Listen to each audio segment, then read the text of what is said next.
فيه 13 دولة بتختفي، لكن وراء تقريباً كل قصة فيه نفس العامل.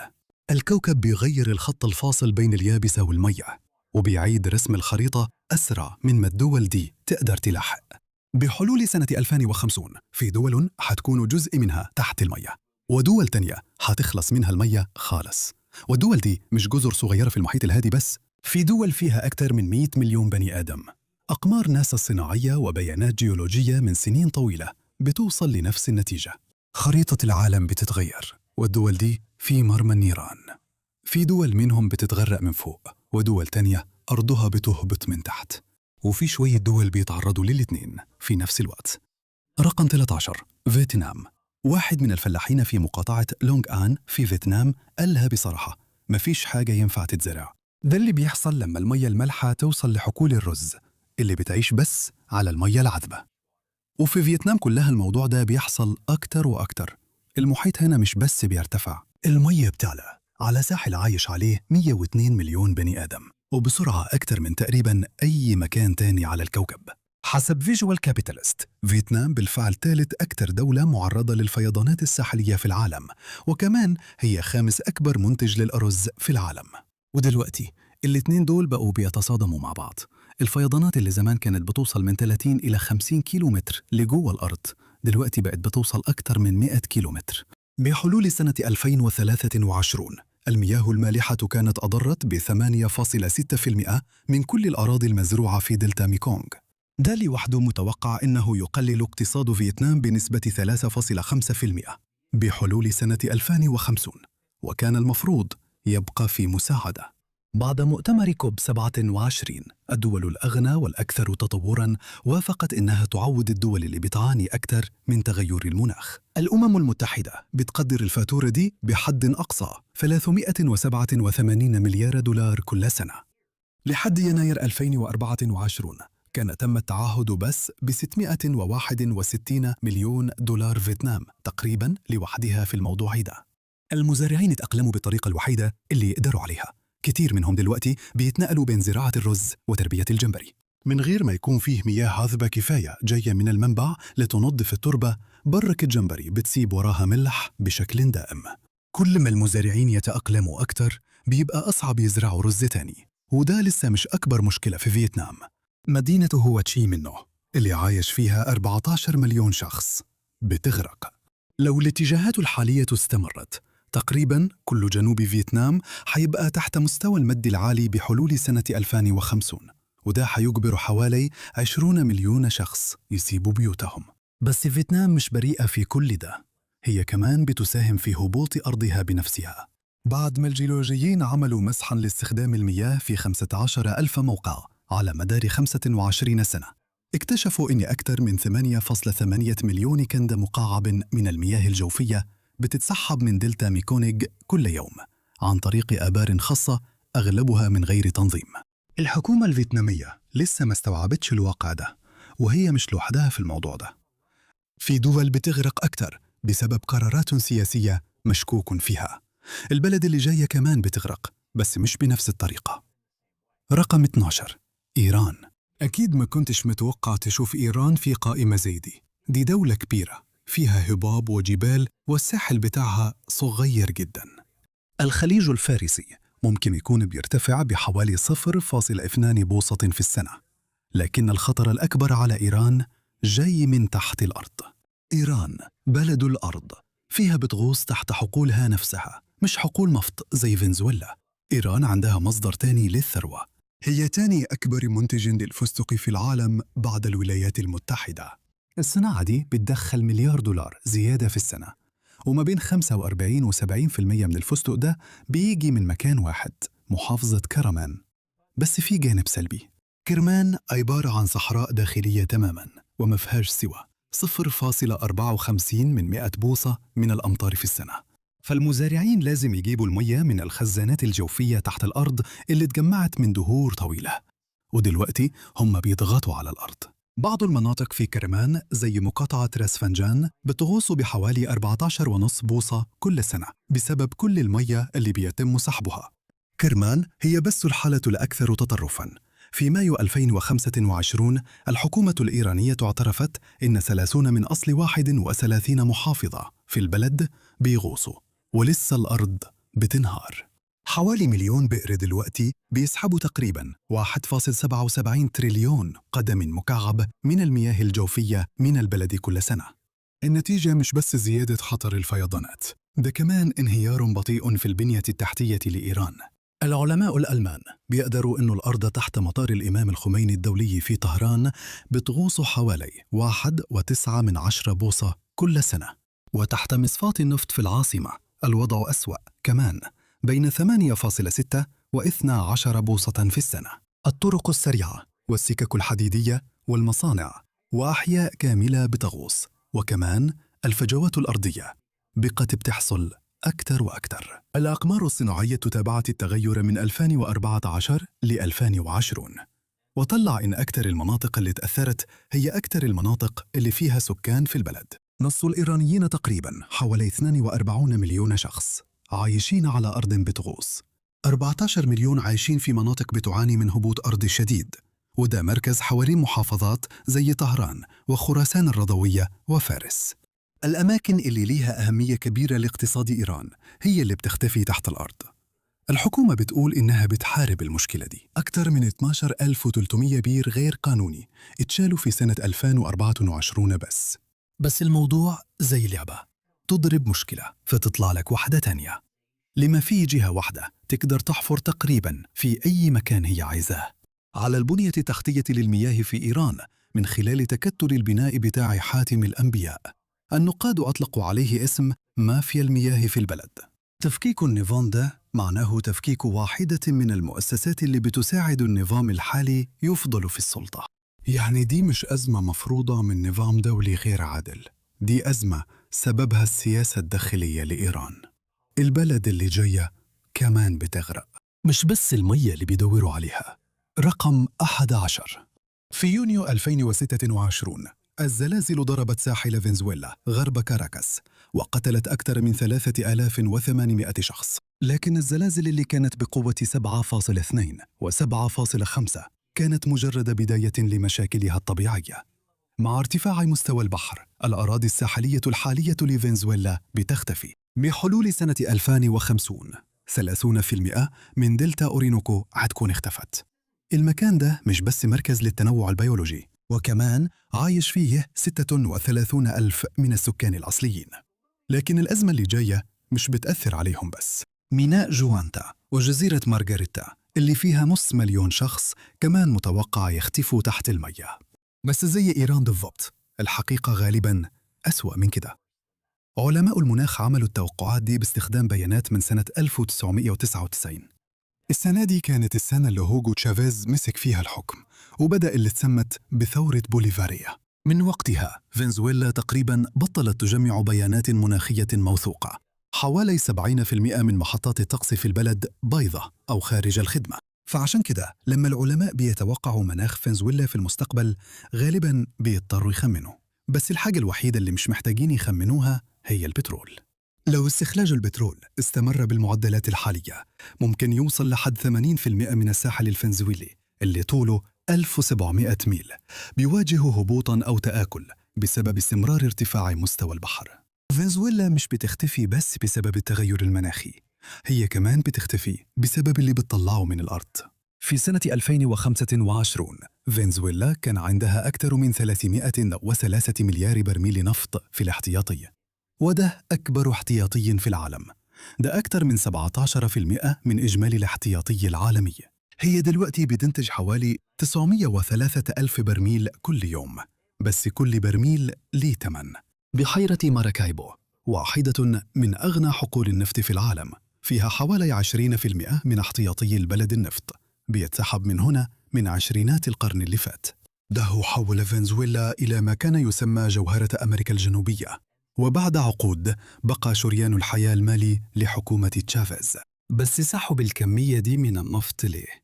نفس تأثير عصر المية من الإسفنجة، بس في الحالة دي الإسفنجة بتدوب. حوالي بحيرة ماراكايبو مدن زي كابيماس ولاغونيس هبطت أكثر من 16 قدم مجتمعات كاملة كانت زمان فوق مستوى سطح البحر بأمان، دلوقتي بقت تحت المستوى. السدود القديمة هي الحاجة الوحيدة لمانعة المية تدخل. مع ارتفاع مستوى البحر بقت منافسة بين المية والبنية التحتية اللي بتنهار، والاستخراج هيزيد تاني قريب. الحكومة الجديدة عايزة فنزويلا تنتج 3 مليون برميل نفط في اليوم، تاني يعني أكثر من 3 أضعاف الإنتاج الحالي، بمساعدة شركات النفط الأمريكية. فيه كلام أقل بكتير عن تدعيم السدود اللي بتحمي الناس اللي عايشين هناك، لأنه بالنسبة للناس اللي بتاخد القرارات استخراج النفط هو الأولوية. النفط هو اللي خلى فنزويلا غنية. ممكن كمان يكون هو السبب إنه الساحل مش هيعيش كفاية علشان يصرفوا الفلوس دي. وعلى عكس بعض الدول اللي في القائمة دي، الدولة الجاية فعلاً بتحاول تحل مشكلتها. رقم 10، الأردن. مش هتقدر تحل أزمة المية بالحفر، ومش بتحاول تعمل كده أصلاً. هي بتحاول تحلها بالمشروعات بدل كده. فيه مية أقل لكل فرد عن أي دولة تانية في العالم. وفي العاصمة عمان كتير من العائلات بتستنى لحد أسبوع بين كل توصيلة مياه والتانية. عشان نفهم ليه، نبص على المية اللي محدش يقدر يشربها. البحر الميت بيصغر أكتر من 3.2 قدم في السنة من الستينات. بحلول سنة 2050 ممكن يبقى ناشف تقريبا بالكامل. المرة دي التغير المناخي مش هو السبب الرئيسي، الناس هم السبب. نهر الأردن اللي بيغذي البلد وكمان البحر الميت اتغير مساره بقاله عقود. إسرائيل بتتحكم في جزء كبير من تدفق النهر عن طريق سد دغانية عند بحيرة طبرية. سوريا بنت أكثر من 40 سد على نهر اليرموك اللي هو أكبر رافد لنهر الأردن. الأردن بنى سدود خاصة به، بس كونه أبعد بلد في اتجاه مجرى النهر معناه إن فيه مياه أقل عشان السدود دي تتحكم فيها. والنتيجة دلوقتي نهر الأردن بيوصل 3.5 مليار قدم مكعب من المياه للبحر الميت، وحوالي 50% من المياه دي ملوثة. قبل الستينات كان بين 42 و4 و45 و9 مليار قدم مكعب من المياه بتوصل للبحر الميت كل سنة. مفيش حد قادر يتفق على إزاي نرجع النهر زي ما كان، بس الأردن عندها ميزة مش موجودة تقريباً عند أي دولة تانية في القائمة دي. المحيط مش بيبتلعها، في حكومة شغالة واقتصاد بقيمة 50 مليار دولار وحوالي 11.5 مليون شخص. هي بالفعل بتعيد تدوير حوالي 90% من مياه الصرف الصحي بتاعتها، وده من أعلى النسب في العالم. حتى بعد توسيع محطة المعالجة ده حيوفر حوالي 10.6 مليار قدم مكعب بس في السنة بحلول 2030، وده أقل من ثلث احتياجات البلد. يعني الأردن بيراهن على خط أنابيب طوله 280 ميل، وهو مشروع العقبة عمان لتحلية المياه ونقلها بتكلفة 6 مليارات دولار. هيضخ مياه محلاة من البحر الأحمر في العقبة لحد عمان، ويرفعها لأكثر من 3600 قدم لفوق. ولما يخلص المفروض يزود 10.6 مليار قدم مكعب من المياه كل سنة، يعني 3 كمان. والثلث الأخير هيجي من كل حتة تانية، زي تصليح البنية التحتية اللي بتسرب، ومكافحة سرقة المياه، ومحاولة استخراج كل نقطة مياه من بلد أصلاً مش عندها كفاية. بحلول سنة 2050 هنعرف إذا كان ده كفاية ولا لأ. الأردن ممكن تكون بتعاني، بس مش هتختفي. البلد اللي جاية مش هتقدر تقول نفس الكلام. رقم 9، فيجي. في سنة 2014 قرية فونيدوغولو اختفت. 100 ساكن اللي فيها اضطروا ينقلوا لمسافة 1.2 ميل للداخل بعد سنين من الأمواج اللي كانت بتوصل لأكثر من 300 قدم جوا بيوتهم وحقولهم. دي كانت بروفا للي جاي لباقي البلد. فيجي عبارة عن أكثر من 300 جزيرة، لكن 87% من سكانها اللي عددهم 925 ألف عايشين بس في جزيرتين، فانواليفو وفيتي ليفو. دي أخبار حلوة ووحشة في نفس الوقت. متوسط ارتفاع فيتي 367 قدم، وفانو أعلى كمان. الارتفاع ده كفاية لدرجة إن في دولة تانية في القائمة دي فكرت تستخدمها كخطة احتياطية للمناخ. الخبر الوحش إن مستوى سطح البحر في فيجي بيرتفع بمعدل من الأسرع في العالم بحوالي 0.23 بوصة في السنة. معظم الناس مش عايشين في أماكن مرتفعة، هم عايشين قريب من الساحل. فوني دوغولا يمكن كانت في مقدمة الموجة، بس مش حالة فريدة. 4.5% من المباني الحالية في فيجي حتتغرق لو مستوى البحر ارتفع بس 8.6 بوصة. بعض الحاجات دي مش هتتصلح حتى لو كل انبعاثات الغازات الدفيئة في العالم وقفت دلوقتي حالاً. بس سكان فوني دوغولا ما كانوش بس بيتفرجوا على بيوتهم وهي بتختفي، كانوا كمان بيتفرجوا على مصدر رزق بلدهم وهو بيضيع. السياحة بتشكل 40% من اقتصاد فيجي، والزراعة بتشكل 18% كمان، وبتوظف حوالي 28% من السكان اللي بيشتغلوا. لو شلنا الشواطئ اللي الناس بتحب تصور فيها وحطينا مية مالحة في الأراضي دي، هنعمل إيه ساعتها؟ حتى مصايد السمك المحلية بتقل بسبب المناخ اللي بيزداد سخونة. عشان كده البنك الدولي بيتوقع إنه بحلول سنة 2050 فيجي هتخسر 6.5% من الناتج المحلي الإجمالي بتاعها كل سنة. شعب فيجي ما يقدرش يعتمد على صندوق التعويضات بتاع مؤتمر كوب 27 عشان يعوض الخسارة دي. هم بالفعل بنوا 6 جدران بحرية وممكن يبنوا لحد 160 كمان، بس ده طموح مش مكلف حتى لدولة جزيرة غنية نسبياً زي فيجي. عشان كده هتلاقي مسؤولين من فيجي في المؤتمرات الدولية للمناخ هم دايماً حاولوا يقنعوا الدول التانية إنها تبطل تطلع غازات دفيئة كتير في الجو، بس الموضوع مش سهل. فعشان كده هم بيأملوا يجيبوا أي فلوس يقدروا عليها من برا، زي $5.7 مليون اللي أخدوهم في مؤتمر كوب 29 سنة 2024. الفلوس دي كانت كفاية علشان يبنوا 2.4 ميل زيادة من الحواجز البحرية الطبيعية، بس الحواجز البحرية لوحدها مش هتحل المشكلة. الحكومة لسه بتخطط تنقل 40 قرية كمان، حتى في المجتمعات الأقل عرضة للخطر. المسؤولين المحليين لسه لازم يفكروا في نقل البنية التحتية الحيوية زي المستشفيات لأماكن أعلى، مش بحلول 2050 لكن دلوقتي حالاً. ممكن ما يبقوش موجودين هناك بحلول 2050. شعب فيجي عنده أراضي مرتفعة يقدر يروح لها وفلوس يقدر يستخدمها في تبني استراتيجيات واقعية للحد من التغير المناخي. سكان الدول الجزرية الثانية ما عندهمش نفس الرفاهية دي. رقم 8، فنزويلا. مش هي البلد الوحيدة اللي أكبر مورد ليها طلع لعنة عليها. أهلا بيكم في نورو، كل ال8 أميال مربعة بتاعتها. صعب تصدق، بس لو كنت جيت هنا من 50 سنة كنت هتكون في واحد من أغنى الأماكن في العالم. نورو كان عندها ناتج محلي للفرد $50,000 وقتها، وكانت الثانية بعد السعودية على طول. بس البترول ما كانش هو المصدر، كان من بين كل الحاجات الجوانو أو فضلات الطيور المتحجرة. الفوسفور اللي في الجوانو ده ممتاز كسماد زراعي، والجوانو بتاع نورو كان مميز جدا. فعشان كده القوى الاستعمارية سيطرت عليه لحد ما نورو قدرت تاخد الفلوس لنفسها بعد الاستقلال. أكثر من 43 مليون طن فوسفات اتطلعت من أرض نورو في القرن ال19 والعشرين، بس الجوانو ما كانش مورد متجدد، استغرق آلاف السنين عشان يتجمع، مش ملايين زي بترول فنزويلا.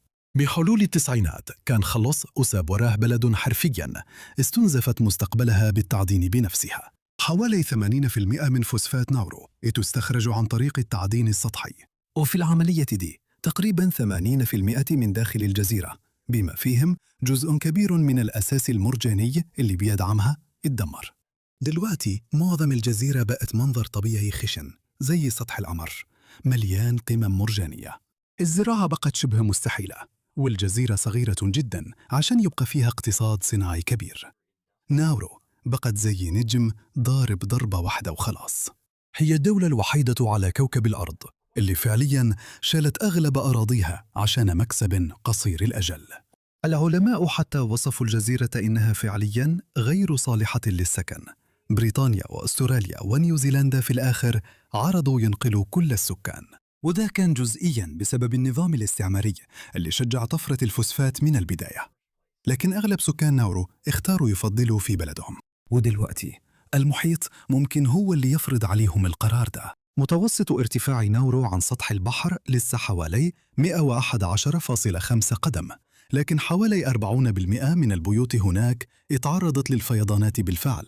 بحلول سنة 2050 ناسا بتتوقع أن مستوى سطح البحر العالمي ممكن يرتفع من 8 ل 12 بوصة كمان، يعني نارو بتختفي من الناحيتين في نفس الوقت. هي فضت نفسها من جوه، ودلوقتي البحر بيقرب عليها من برا. علشان تقدر تعيش البلد محتاجة فلوس. جرته قبل كده تبقى ملاذ ضريبي ومركز لغسيل الأموال للجريمة المنظمة، لكن العقوبات الأمريكية وقفت ده بسرعة. خطتها الجديدة أكثر احتراما. مقابل 105 ألف دولار الأجانب بيقدروا يشتروا الجنسية النروية ومعاها دخول بدون تأشيرة ل 89 دولة. الحكومة بتأمل إنه البرنامج ده يمول نقل حوالي 90% من سكانها اللي عددهم 12500 لأراضٍ أعلى، وهناك بيخططوا يبنوا مدينة جديدة بالكامل. في مشكلة واحدة بس، البرنامج اتطلق في مؤتمر الأطراف 29 سنة 2024. من وقتها بس 6 متقدمين أتوافقوا عليهم جزئياً، عشان الطلب كان محدود، وكمان عشان كل متقدم لازم يعدي فحوصات خلفية دقيقة عشان يمنعوا الإرهابيين وعناصر الجريمة المنظمة. بس الوقت بيجري. لو الفلوس ما جاتش بسرعة كفاية، شعب ناورو ممكن ما يكونش قدامه اختيار غير إنه يقبل الانتقال اللي عرضوا عليهم حكامهم الاستعماريين السابقين، ومش هيبقوا أول ناس يعملوا كده. البلد اللي جاية فعلا بتتفرج على ناسها وهم بيمشوا. رقم 7، توفالو مش زي ناورو. هي ما دمرتش نفسها بالتعدين، وبرضه لسه عندهم الملك تشارلز الثالث كرأس الدولة قانونيا، يعني مواطنيها عندهم طريقة يخرجوا بها. حوالي 8700 شخص، يعني أكثر من 80% من سكان توفالو سجلوا نفسهم عشان يمشوا فعلا. هم بيخططوا يخرجوا لأن توفالو على ارتفاع 10 أقدام بس فوق مستوى سطح البحر الحالي. ده بيخليها تاني أقل دولة ارتفاعاً في العالم، وفي أجزاء منها أضيق من ملعب كرة القدم. فشعب توفالو بيتفرج بعينه على الشاطئ بتاعهم وهو بيختفي قدامهم. الأشجار اللي كانت على بعد 30 قدم من الشاطئ دلوقتي بقت لمس المية. الأحياء بتتعرض للفيضانات حوالي 5 أيام في السنة، وبحلول سنة 2050 ناسا بتتوقع إن هيبقى فيه 25 يوم زي دول في البلد كلها، في أماكن هتكون أسوأ من غيرها. وده السبب اللي بيخلي توفالو مصيرها محتوم. العاصمة فونافوتي فيها حوالي نص سكان توفالو. العلماء بيتوقعوا إن 50% منها هتتغرق بحلول سنة 2050. توفالو ما عندهاش موارد كتير عشان تواجه الكارثة اللي بتتفاقم دي. الناتج المحلي الإجمالي بتاعها حوالي 60 مليون دولار بس، وأهم مصادر دخلها هي المساعدات الأجنبية ورسوم تراخيص الصيد واستضافة مواقع زي تويتش عن طريق نطاق .tv بتاعها. ده مش كفاية لبعض استراتيجيات المواجهة اللي بتكلف كتير، وكمان مفيش أراضي مرتفعة ينقلوا الناس عليها. أعلى نقطة فيها موجودة في جزيرة نيولوكيتا، وارتفاعها بس 15 قدم فوق مستوى سطح البحر. البحار المحلية هناك بتعلى بمعدل 0.2 بوصة في السنة، وده ضعف المتوسط العالمي. يعني أعلى نقطة مش هتكون كفاية عشان تعمل اللي ناورو بتحاول تعمله. كان في خيار واحد بس.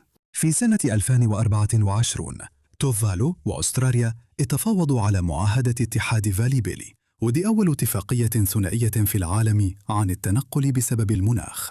وبموجب شروطها 280 شخص من توفالو مسموح لهم يستقروا بشكل دائم في أستراليا كل سنة. ده البرنامج اللي 80% من سكان البلد سجلوا فيه. فبحلول سنة 2050 ممكن توفالو تكون فريدة من نوعها في العالم، دولة لسه موجودة قانونياً، لكن الحكومة وكل شعبها جوا أراضي دولة تانية. وزير التغير المناخي في توفالو مايا تاليا قالها بأفضل طريقة: ما ينفعش نعتبر إنه الهجرة أمر مفروغ منه، بس لو صحينا الصبح ولقينا نص السكان قضى عليهم المحيط، نلوم مين ساعتها؟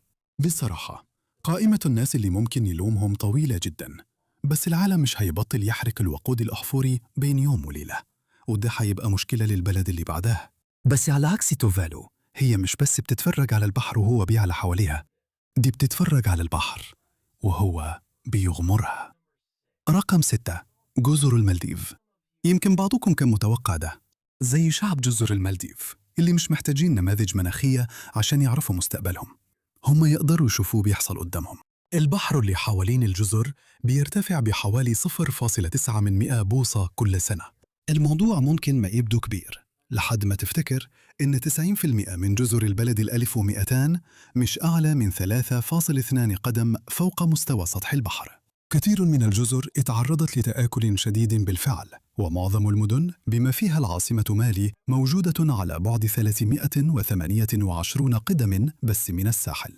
المية بتقرب كل سنة أكتر، ولو الأمور فضلت ماشية كده حوالي 80% من جزر المالديف ممكن تبقى غير صالحة للسكن بحلول سنة 2050. الحكومة عارفة إنها بتسابق الزمن، وما فيش قدام السكان فرصة إنهم ينتقلوا لأماكن أعلى، لأن ما فيش أصلاً. جزر المالديف هي أقل دولة ارتفاعاً على وجه الأرض. أعلى نقطة طبيعية فيها في جزيرة فيليجيلي في أدو أتول بترتفع بس 16.7 قدم فوق مستوى سطح البحر، وما فيش حد ساكن هناك أصلاً. دي جزء من ملعب جولف. الموضوع هنا أخطر بكثير من ناورو أو توفالو. أكثر من 600 ألف شخص عايشين في جزر المالديف، ومنهم حوالي 212 ألف في العاصمة لوحدها. تحويل أعلى أرض في البلد لمدينة جديدة معناه كمان إنهم يضحوا بالصناعة اللي بتخلي البلد عايشة. السياحة بتشكل حوالي 70% من الناتج المحلي للمالديف، عشان كده الحكومة قدامها حل واحد بس فعلاً: يبنوا أراضي جديدة. أكثر من 50 جزيرة اتعملت أو اتوسعت بالفعل عن طريق استصلاح أراضٍ من البحر. هولهو مالي مثلاً اتبنت على ارتفاع حوالي 2 متر فوق مستوى سطح البحر علشان تكون ملاذ في المستقبل من ارتفاع مستوى المحيط. بس مش كل الناس مقتنعة إنها حل على المدى الطويل، وكمان ليها تمن. في آدو الحكومة وسعت شاطئ واحد بمقدار 130 متر. أصحاب الفنادق اشتكوا بسرعة إنه السياح بقوا يلغوا الحجز عشان المشي للبحر بقى طويل زيادة، وده المشكلة الصغيرة. المشكلة الأكبر تحت المياه. إنشاء أرض جديدة معناه تجريف قاع البحر، وتدمير الشعاب المرجانية، ومروج الأعشاب البحرية وأشجار المانغروف.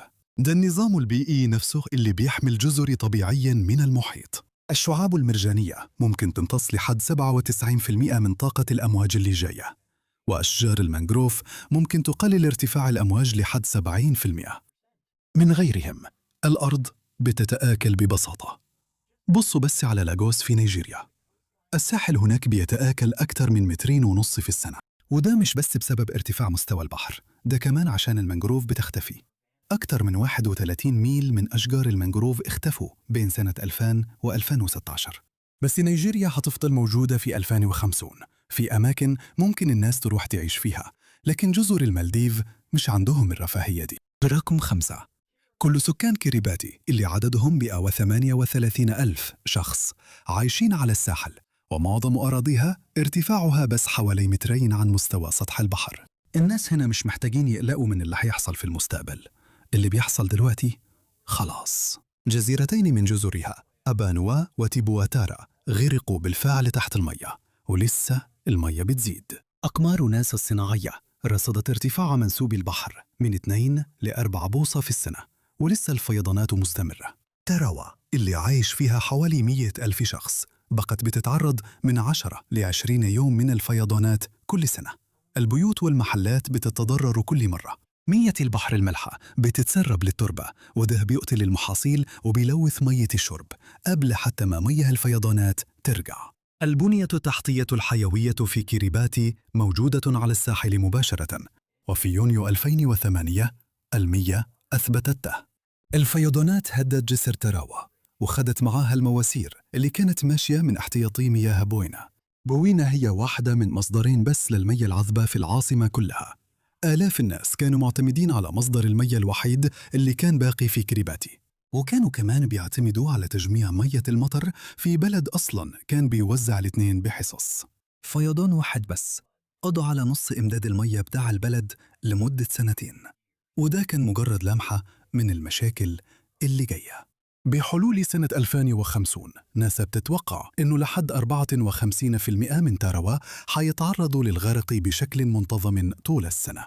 أجزاء تانية من كيريباتي هتشهد 65 يوم من الفيضانات، وكل ده بسبب زيادة منسوب البحر المحلي بحوالي 19 بوصة اللي هتحصل وقتها. كيريباتي حاول تدور على شوية حلول محتملة. في 2012 اشترت 6000 أكر أرض في تاني أكبر جزيرة في فيجي، فانواليفو. ده مكان ارتفاعه أعلى بكتير، محدش فعلا نقل هناك. وبعدين احنا شفنا قبل كده ليه فيجي مش أحسن حل؟ وكمان كيريباتي مش عندها تشارلز الثالث كرئيس للدولة، فحتى الإخلاء إلى أستراليا مش سهل برضه.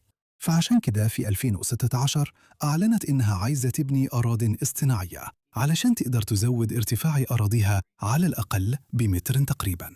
المشكلة بعيداً عن الآثار البيئية الجانبية إن كيريباتي لسه ما بدأتش في أي أعمال تجريف لحد دلوقتي.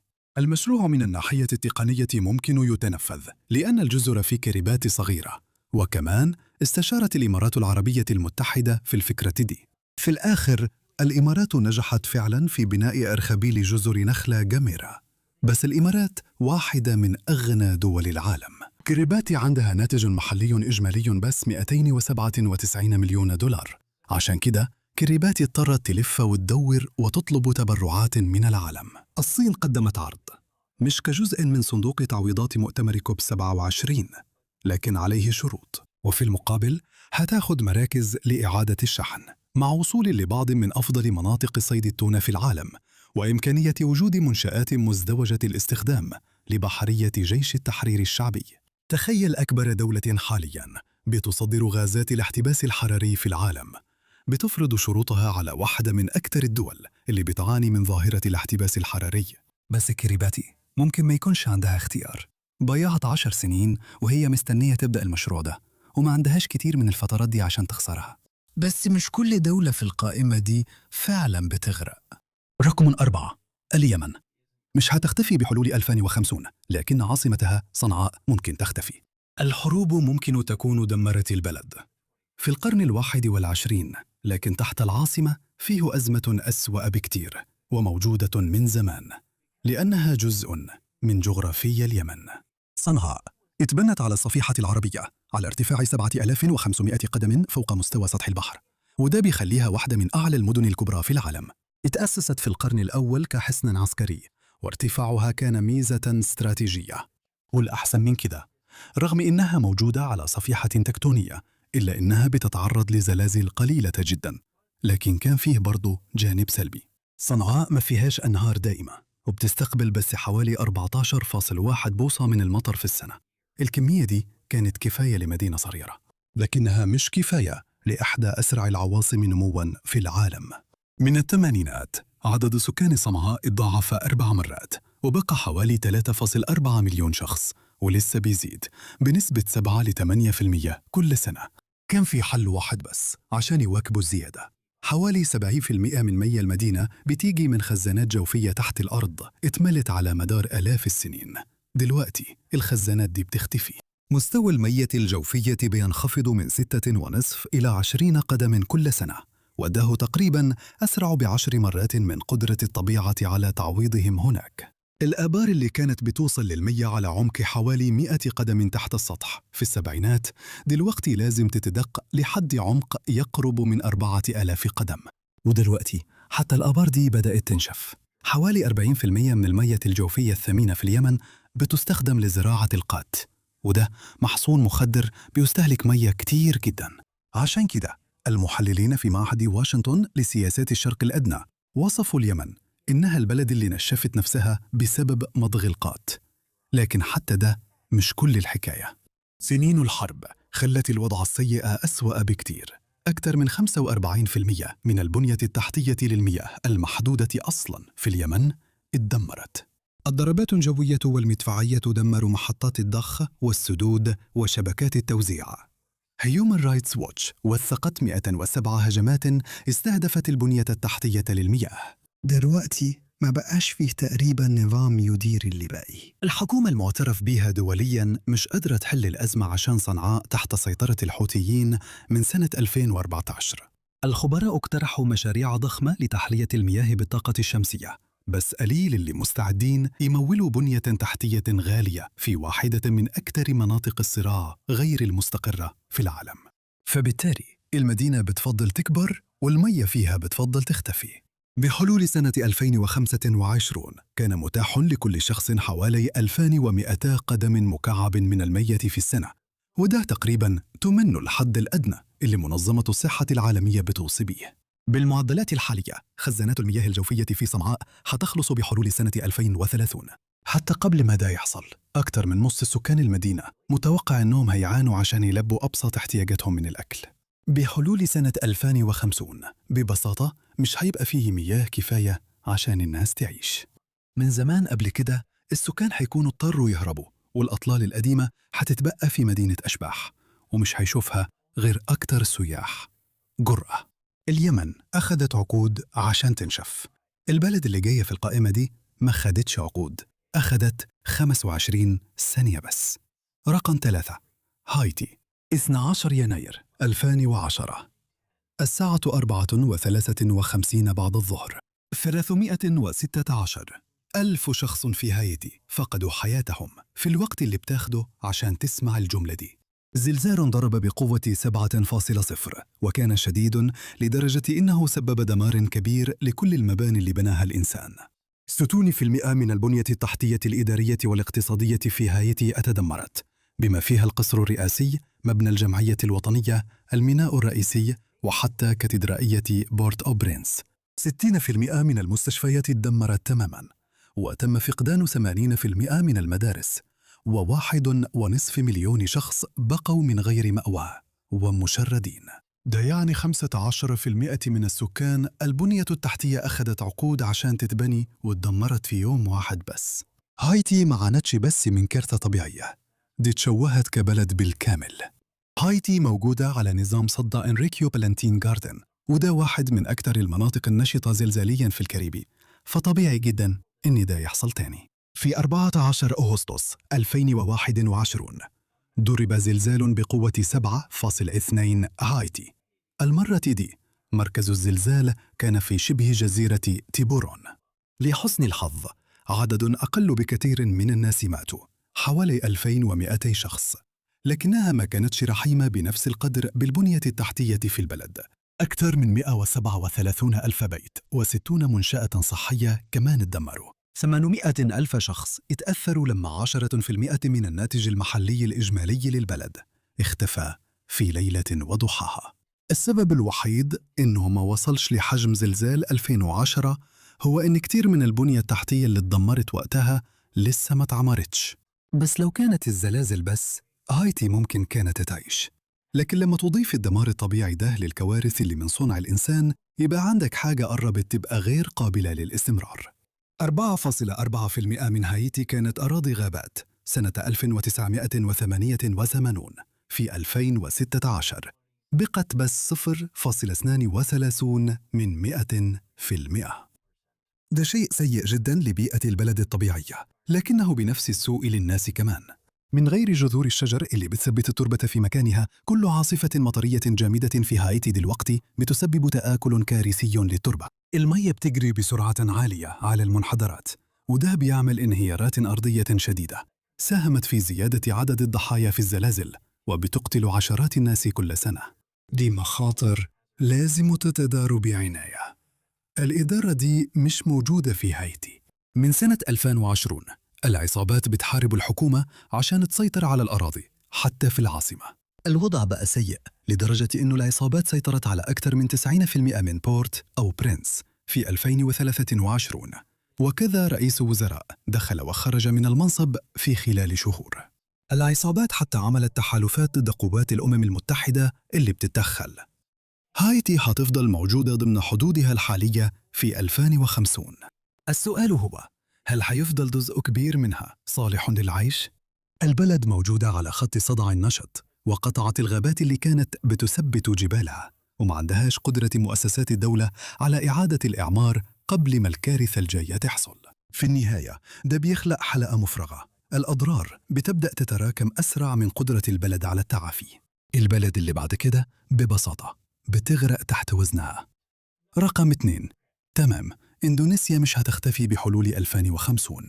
288 مليون شخص مش هيبتلعهم البحر، بس العاصمة جاكرتا اللي فيها 11 مليون شخص في قلب المدينة و40 مليون في المنطقة الحضرية مش آمنة قوي. في 2020 جاكرتا تعرضت لعاصفة قوية. في معظم المدن كانت حتكون كارثة، لكن في جاكرتا بقى التحذير. المدينة دي أسرع مدينة كبيرة بتغرق في العالم، وفي أجزاء منها بتنخفض لحد 10 بوصة كل سنة.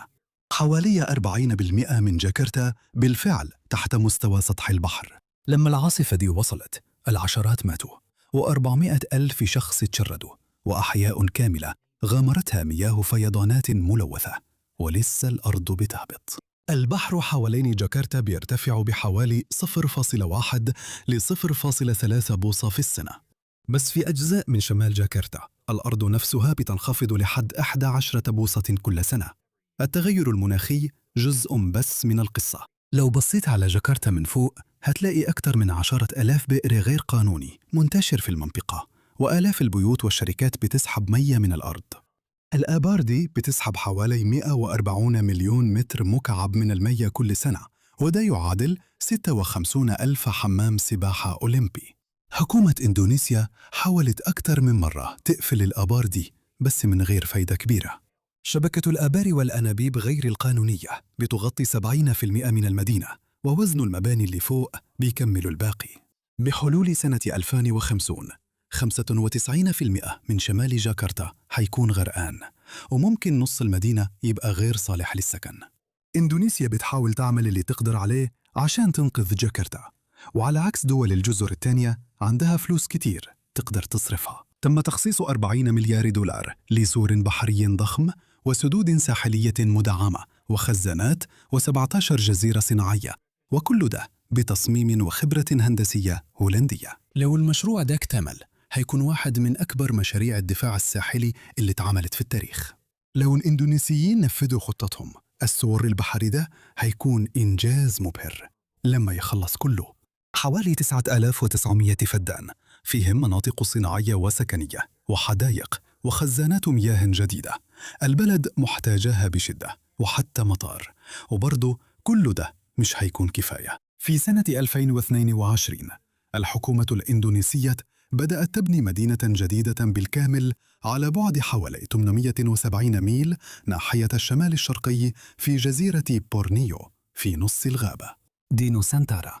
وحتكون العاصمة الرسمية الجديدة لإندونيسيا بحلول سنة 2028. ممكن يكون فيها حوالي 150 ألف شخص.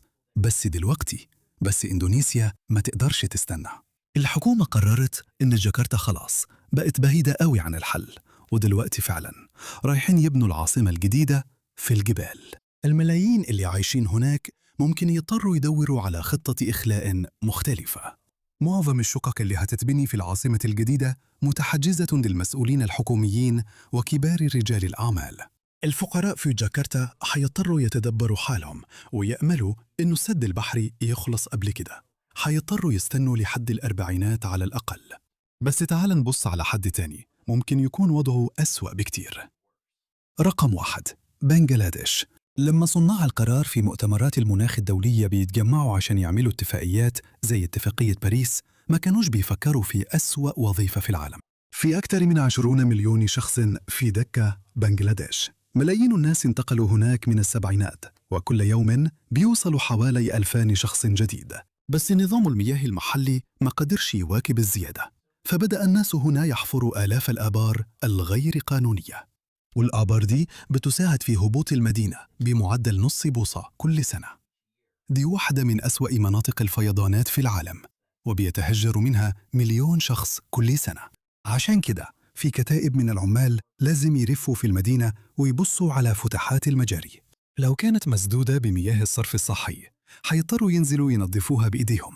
عدد مش قليل منهم غرق في مياه الصرف الصحي، خصوصاً في موسم الأمطار. بس المرة دي في حد تاني فعلاً هو السبب في معظم مشاكلهم، مش الآبار. بنغلاديش حصلت على استقلالها كجزء من الفوضى اللي حصلت بعد تقسيم الهند، بس الحدود دي اتحطت من قوة استعمارية بعيدة في القرن العشرين وقت ظروف بيئية مختلفة، وكان ثلث البلد دي على ارتفاع 16 قدماً بس فوق مستوى سطح البحر، وكمان 10% تانيين ارتفاعهم بس 3 أقدام فوق الأمواج.